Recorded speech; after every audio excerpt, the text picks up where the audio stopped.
오늘은 마태복음 28장 마지막쯤에 있는 지상명령에 대해서 공부해 보도록 하겠습니다. 자, 마태복음 28장이 마태복음의 마지막 장이고요. 거기서 맨 마지막 절이 20절입니다. 지상명 이 구절은 우리가 많이 암송하고 있는 구절이고 또 복음성가 같은 데서도 많이 노래로 많이 부르는 그런 구절이죠. 지상명령이라는 별명이 붙어 있고 또 대위임령이라고도 합니다. 대위임령, 그레이트 커미션이라고도 합니다. 이거에 대해서 자세히 공부해 보도록 하겠습니다. 처음에 예수께서 나와 말씀하여 이르시되 하나님 하늘과 땅의 모든 권세를 내게 주셨으니 이제 이런 식으로 시작을 하는데요. 예수님께서 나아왔다. 가까이 나아오셨는데 누구한테 가까이 나아오셨느냐? 언제 가까이 나아오셨느냐? 이제 그것에 대해서 한번 살펴보도록 하겠습니다. 그 마태복음 28장 18절 바로 위에 구절이 이제 6절 17절인데 11제자가 갈릴리에 가서 예수께서 지시하신 산에 이르러 이렇게 되니까 이곳은 위치는 갈릴리, 그 다음에 예수께서 지시하신 산, 어떤 산이죠. 어느 산인지는 모르지만 그러니까 이것은 예수님의 부활하신 이후에 갈릴리에서 11제자, 왜 12이 아니고 11이 하면 가룟 유다는 빠졌으니까 그 11제자가 예수께서 미리 지시하신 산에 이르러서 예수를 배웠습니다. 그리고 경배했습니다. 그러나 혹자들은 아직도 의심하는 사람들이 있었습니다. 의심한다는 것은 이제 마음이 왔다 갔다 하는 그런 사람들이죠. 긴가민가 하는 그런 사람들이 있었다고 합니다. 근데 그때 예수께서 가까이 나아오셨습니다. 가까이 나와서 말씀하여 이르시되 하늘과 땅의 모든 권세를 내게 주셨으니 이제 하늘 안과 땅 위에 모든 권세가 내게 주어졌다. 수동으로 돼 있어요. 내게 주어졌다. 권세는 뭐 권세, 권위, 권리 뭐 다 되고 말하면 통치권이 주어졌다는 것이죠. 하늘 안과 땅 위의 모든 권세는 원래 누구의 것입니까? 원래 하나님 아버지의 것이죠. 하나님 아버지의 것인데 이 하나님 아버지가 소유하신 이 모든 권세를 이제 아들한테 주신 거죠. 예수님. 그러니까 성부 하나님께서 성자 예수님께 이 권위를 주셨습니다. 이건 예수님께서 하나님의 우편에 앉아 계시면서 전 세계를 통치하신다는 그런 이야기죠. 그러니까 하나님 아버지께서 왕이신데 성자 예수님이 하나님의 아들로서 공동 왕이 되신 것입니다. 그래서 세상의 모든 것을 통치하게 되셨고 그 통치권을 가지고 이제 명령을 하시는 거죠. 제자들한테. 그러므로가 그렇죠. 하나님께서 모든 것의 주인이시기 때문에 통치자이시기 때문에 이제 명령을 하는 겁니다. 너희는 가서 모든 민족을 제자로 삼아 아버지와 아들과 성령의 이름으로 세례를 베풀고 이런 식으로 돼 있는데 요 문장 전체 20절까지 19절과 20절 문장 전체에서 제일 중요한 동사는 요것입니다. 제자 삼으라라는 뜻. 제자 삼으라. 그러니까 너희는 명령문으로 돼 있어요. 너희는 제자 삼으라라고 돼 있습니다. 그리고 다른 동사들은 분사 형태로 돼 있으니까 보조를 하는 거죠. 제자 삼으라를 보조하는 그런 동사들인데 먼저 가라. 이제 너희는 가서 제자 삼으라. 그리고 두 번째는 세례를 베풀고 너희는 세례를 베풀면서 제자 삼으라. 그리고 세 번째는 가르치라입니다. 가르치면서 제자 삼으라. 이렇게 가서 세례를 베풀고 가르쳐 이것이 이제 제자 삼으라를 수식하는 그런 동사들이라고 볼 수 있습니다. 제자 삼으라라는 것은 이제 무슨 뜻인가 한번 보겠습니다. 물론 우리가 다 알듯이 제자라는 것은 이제 스승이 있어야 제자가 있죠. 스승과 제자가 있고 스승이 제자한테 뭔가를 가르치는 거죠. 가르치고 제자는 스승에게 배운다.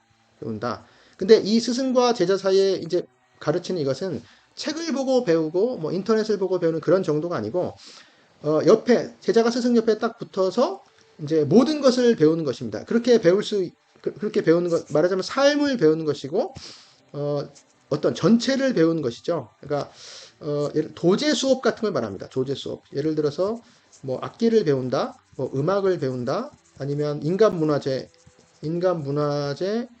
도공, 뭐 도자기를 배운다, 뭐 이런 것을 할 때 이제 이런 도제 수업 같은 이런 것들을 이제 배우는 거고요. 제자 삼아서 배우는 거고요. 이럴 때는 이제 긴밀한 스승과 긴밀하게 연결된 제자들은 스승의 삶까지 배우고 스승의 말투나 행동을 따라하기도 하고 삶과 인생관 같은 것도 배우게 되죠. 이것이 바로 제자 사무라입니다. 바로 예수님이 12제자, 예수님이 제자들을 이제 제자 삼으신 것이죠.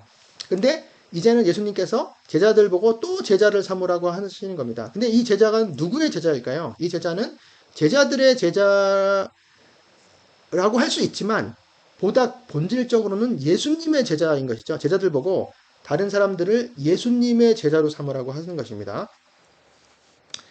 물론 여기 가서 모든 민족을 제자 삼으라고 했죠. 모든 민족들, 복수로 되어 있어요. 모든 민족들을, 모든 나라들을, 그리고 모든 족속들을, 옛날 번역은 족속들이죠. 모든 족속들을 제자를 삼으라. 이렇게 되어 있습니다. 이 제자 삼는다는 의미에 대해서 이제 다시 다른 성경 구절로 한번 생각을 해볼게요. 사도 바울이 고린도전서에서 내가 그리스도를 본받는 자가 된 것 같이 너희는 나를 본받는 자가 되라 이렇게 돼 있어요. 그래서 이제 본받는 자라고 이제 표현됐죠. 본받는 자. 본받는 자는 흉내내는 자란 뜻이고요. 흉내내는 자, 따라하는 자입니다. 따라하는 자. 똑같이 따라하는 자입니다. 그래서 내가 바울이죠. 사도 바울이 그리스도를 본받는 자 된 것 같이 너희는 고린도 교인들이죠. 고린도 교인들은 나를 본받는 자가 되라. 그러니까 그리스도를 본받는 자인 바울처럼 이제 교인들은 바울을 본받으라고 한 것이죠. 그러니까 바울을 본받는 것은 바로 그리스도를 본받는 것이다라고 하는 것입니다. 근데 그러니까 제자됨의 어떤 그 다른 표현이라고 볼 수 있죠. 또 두 번째 디모데후서. 디모데는 이제 바울이 자기의 제자인 디모데한테 하는 말이죠. 또 내가가 바로 디모데입니다. 또 내가 많은 증인 앞에서 내게 들은 바를 충성된 사람들에게 부탁하라. 그들이 또 다른 사람들을 가르칠 수 있으리라. 이것도 이제 여기서도 바울이 디모데를 가르치면 그럼 디모데가 또 충성된 사람들한테 이제 가르치게 되는 거죠. 가르침. 이것도 이제 제자인 것이죠. 이 디모데가 바울한테 배운 것은 바로 그리스도한테 배운 것이기 때문에 그리스도 결국에 그러니까 디모데는 결국 그리스도의 제자이고 충성된 사람들도 또 그리스도의 제자인 것이죠. 그리고 또 디모데후서에 한 번 더 너 디모데죠. 그리스도 예수 안에 있는 믿음과 사랑으로서 내게 들은 바 바른 말을 본받아 지키라 이렇게 돼 있어요. 내게 들은 바 바른 말을 본받아 지키라. 이게 이제 바른 말이라고 번역되어 있는데 그것은 건전한 말씀들이라는 뜻입니다. 건전한 말씀들의 건전한 말씀들의 본을 가지고 있으라. 그러니까 이것을 잃어버리지 말고 계속 가지고 있는 것입니다. 물론 이거 지키면서 가지고 있는 것이죠. 그리고 우리 안에 거하시는 성령으로 말미암아 내게 맡겨진 아름다운 것을 지키라. 이 아름다운 것이 바로 여기 있는 바른 말을 본받아 건전한 말씀들의 본이 아름다운 것이죠. 그러니까 이제 내게 부탁한 아름다운 것이라고 하는 것은 이제 선한 맡겨진 것 뭐 이런 식으로 할 수 있겠죠. 선한 맡겨진 것을 지키라. 이제 보호하라. 보전 그리고 지키라 하는 것입니다. 이제 이런 것들이 이제 제자의 여러 가지 측면들을 이제 여러 가지 표현들인 것이죠. 제자 삼으라 하는 것이 이런 것이다. 본문으로 다시 돌아와서요. 모든 민족을 제자로 삼으라고 하는 것은 예수님께서 모든 권세를 받으셨기 때문에 그래서 모든 민족들, 모든 나라들도 결국 예수님의 것입니다. 그래서 모든 민족들에게 차별 없이 이런 뜻도 되고요. 빠짐없이 차별 없이 이제 제자로 삼으라. 유대인만 제자 삼는 것이 아니고 모든 민족을 제자 삼으라. 그리고 아버지와 아들과 성령의 이름으로 세례를 베풀면서 자, 여기서 이제 세례에 대해서 이제 또 나왔는데요. 세례는 말하자면 물 속에 물 출렁출렁합니다. 물 속에 들어갔다가 나오는 것입니다. 물 속에 들어갔다가 나오는데 물 속에 들어갔다 나오면서 사람의 그 신분이 변해요. 신분, 어떤 본질, 뭐 처지, 뭐 그런 것들이 변화입니다. 변화. 그래서 새 신분, 새 본질을 갖게 돼요. 새 물속에 들어갔다는 것은 말하자면 죽음을 의미하는 것이고, 나온 것은 새 탄생을 말하는 것이죠. 새로 탄생하는 것을 말하는 것이죠. 새로 나옴. 그래서 새 신분이 되는 것입니다. 그래서 여기 보면 아버지와 아들과 성령의 이름으로 세례를 베풀거라고 되어 있는데요. 요 이름 일단 의로라는 것은 이름 안으로라는 뜻입니다. 이게 어떤 의미냐 하면 우리는 세례를 물로 세례를 받잖아요. 그러니까 세례를 받는다, 세례를 베푼다, 세례를 준다, 혹은 세례를 받는다라고 할 때 물로 세례를 받는다 이렇게 할 수도 있고 주 예수의 이름으로 세례를 받는다 이렇게 할 수도 있거든요. 그럼 이게 똑같이 로로 되어 있잖아요. 우리나라 말은 물로 예수의 이름으로. 근데 이게 헬라어에서는 사실 다릅니다. 영어에서도 다르고요. 물로 세례를 준다 하는 것은 물로써 세례를 준다. 이렇게 물을 도구로 이용하는 것이죠. 물을 사용해서 세례를 준다 받는다고 주 예수의 이름으로는 이 앞에도 있듯이 주 예수의 이름 안으로 세례를 받는다는 것입니다. 그러니까 즉 바로 물 속에 들어갔다가 나오는 이 자체가 나오는 동시에 안으로 들어갑니다. 안으로. 새 신분 안으로, 새 본질 안으로 들어가는데 이것이 바로 그리스도 안으로 들어가요. 그리스도 안으로 들어가는 것입니다. 그래서 세례를 받는 사람은 일단 물에 들어갔다가 나오면서 그리스도에 속한 사람이 됩니다. 그리스도에 속한 사람이 되고 그리스도의 것이 됩니다. 그리스도의 것이 됩니다. 이것이 이제 세례의 의미인 거죠.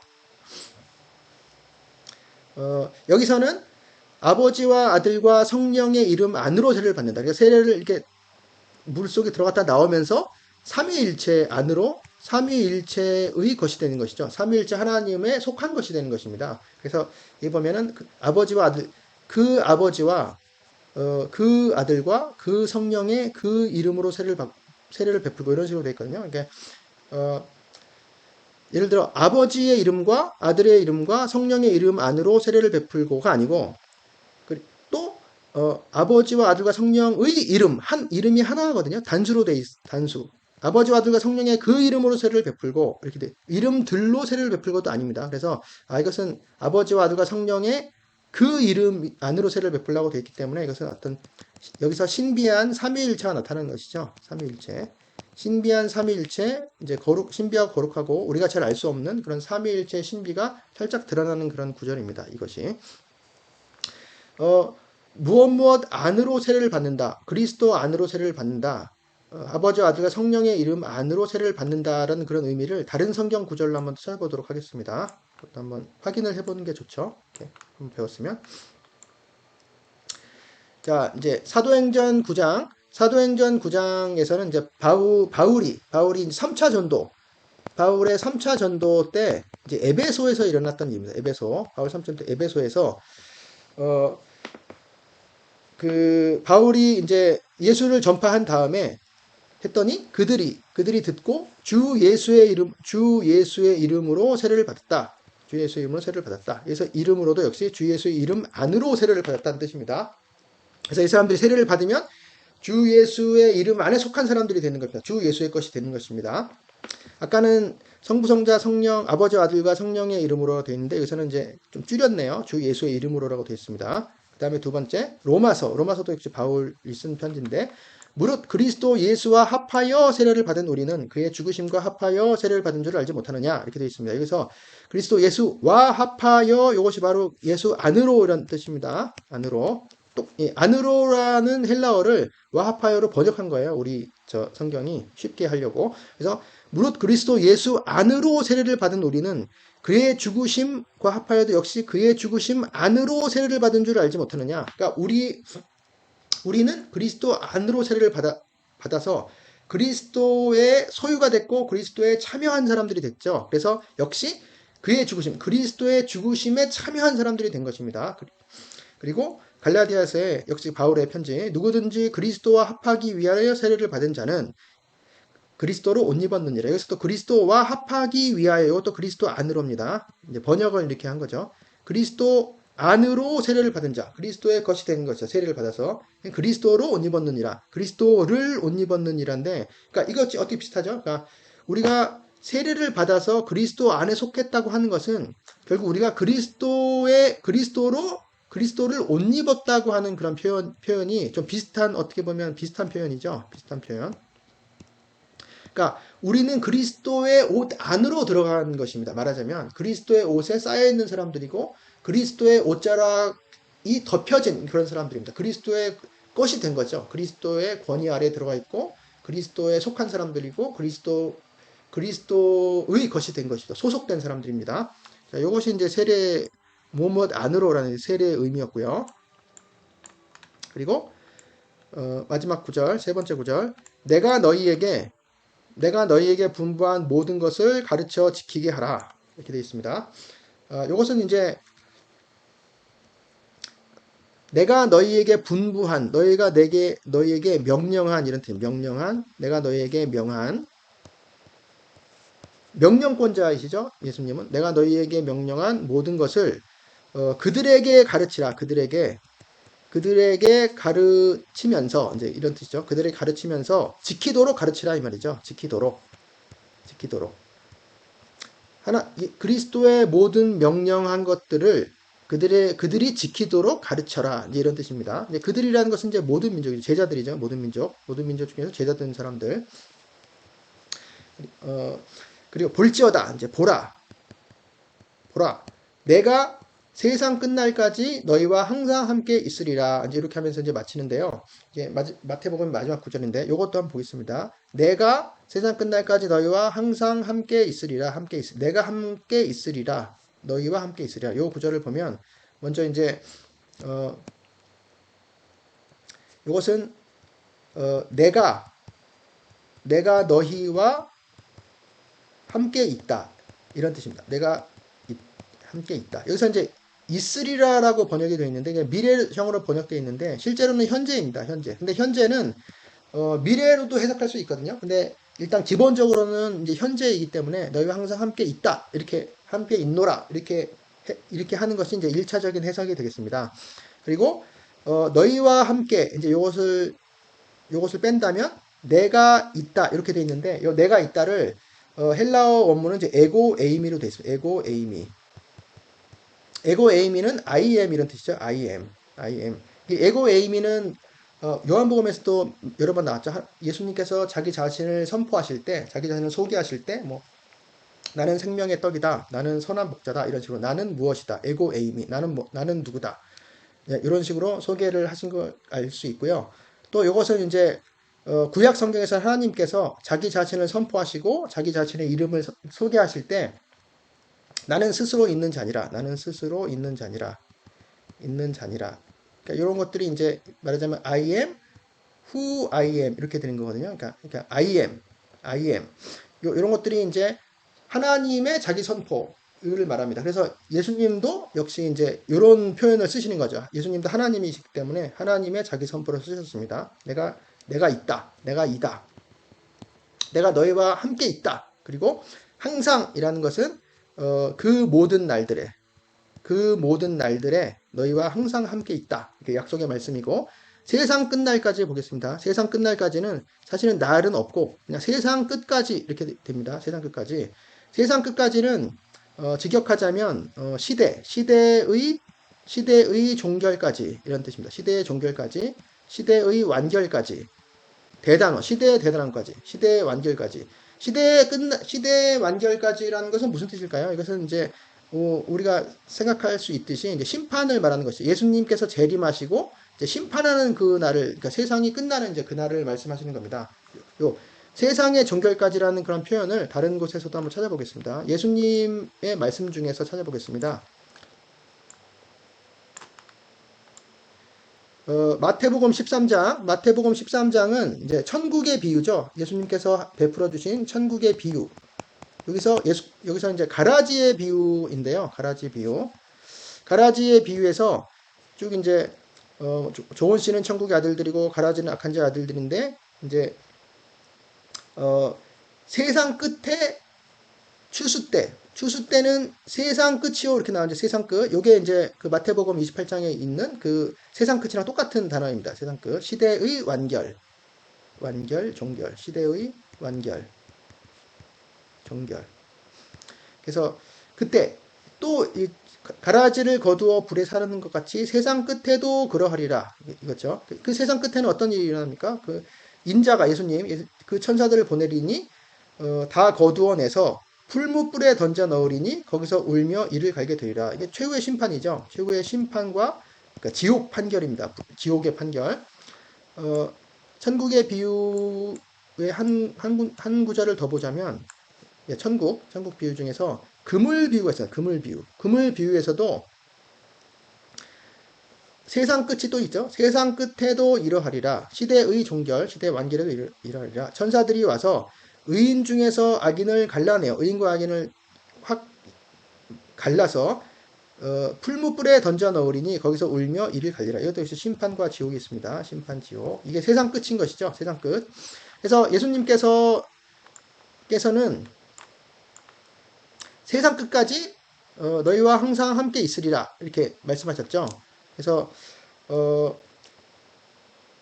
이 세상 끝까지 함께 하신다는 말씀은 여기서는 이제 그 심판을 염두에 두시고 예수님께서 다시 오시는 날을 염두에 두시고 말씀을 하신 것이고, 그 다음에 그 너희와 항상 함께 있으리라고 하는 것은 제자들, 즉 우리들한테 이제 예수님께서 안심시켜 주시고 위로를 주시고 든든하게 해주시기 위해서 하신 말씀이라고 볼 수 있겠습니다.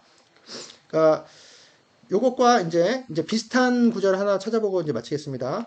그 모든 민족으로 제자를 삼으라, 뭐 이런 말씀이 우리가 잘 아는 말씀 중에 이제 사도행전 1장 9절에 이 말씀 있죠. 1장 8절 9절.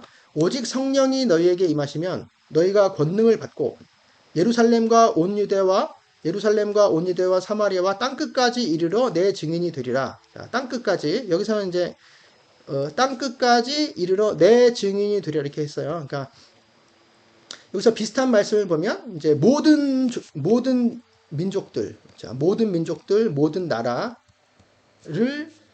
제자 삼으라 하신 말씀이 땅끝까지에서 이제 표현이 되고요. 예루살렘, 온 유대 점점 퍼져나가죠. 사마리아와 땅끝까지 내 증인이 되리라 하는 것은 이제 제자됨의 다른 또 표현인 것 같습니다. 제자됨이 제자 삼으라, 제자들이 또 다른 제자를 삼는데 그것이 이제 내 증인이 되는 거죠. 증인이 또 다른 증인을 또 낳고 이렇게 되는 것이죠. 요 말씀은 예루살렘 감람산에서 하신 말씀이죠. 예루살렘 근처 감람산에서 하신 말씀이고, 이제 이 말씀을 마치시고 그들이 보는데 올려져 가시다. 이제 승천이죠. 구름이 그를 가리어 보이지 않게 되었다. 보이지 않게 하더라. 그러니까 아까 그 마태복음 28장의 말씀은 갈릴리에서 하신 말씀이고, 사도행전에서 하신 말씀은 이제 예루살렘 감람산에서 승천 직전에 하신 말씀이고, 두 말씀 다 부활 이후에 하신 말씀인 것을 알 수 있습니다. 그래서 오늘의 이 말씀은